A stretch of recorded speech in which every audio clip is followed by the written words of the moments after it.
सिगां नोंथांमोन मिडियाखौ जोंनि नन्दिपुर प्राइमारि जानानै नोंथांमोनखौ साबायखर बावो आरो जोंहा फैबाय थानाय आसाम एसेम्बलि इलेक्सन जानो थांगासिनो दङ।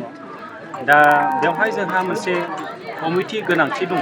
बे कमिटिखौ लानानै जोंनि नन्दिपुर प्राइमारिनि बेन्दोङाव थानाय दरफ्रोमबो गामिनि बे पलिं स्टेशनावहाय खामानि मावलांनो थाखाय जा मोनसे प्लेटफर्म नांगौ आरो बे प्लेटफर्मखौ जोङो दिनै बे नन्दिपुर प्राइमारिनि सिङाव थानाय थेखा बाजार लांगोनायाव जोङो मोनसे आबुङै कमिटि दानानै लाबाय जोङो त्रिसुनिया।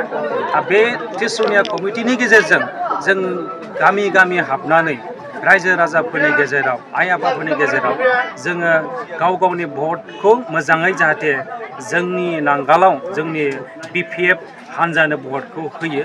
बेनि थाखाय जों बयखौबो रायजो राजाखौ आइ आफाखौ जोङो आपिल खालामहोगोन घरे घरे थांनानै।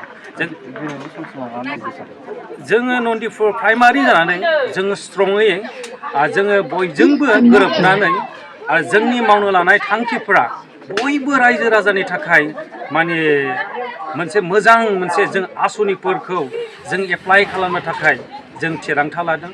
आरो जोंनि फैबाय थानाय जे आसनिफोर दङ जोंनि BCDCनि लेभेलाव बा जोंनि सारनिफ्राय जेखिनि आसनिफोरखौ जों मोनबोगोन मोनफ्रोमबो खामानिफ्राव जोङो बयखौबो समान अधिकार समान मोनथाय रावखौबो राव हारि धोरोम बासियालासे फारथायखौ लायालासे जोङो बयजोंबो गोरोबनानै बयनोबो समानै जोङो अधिकार होनाय जागोन।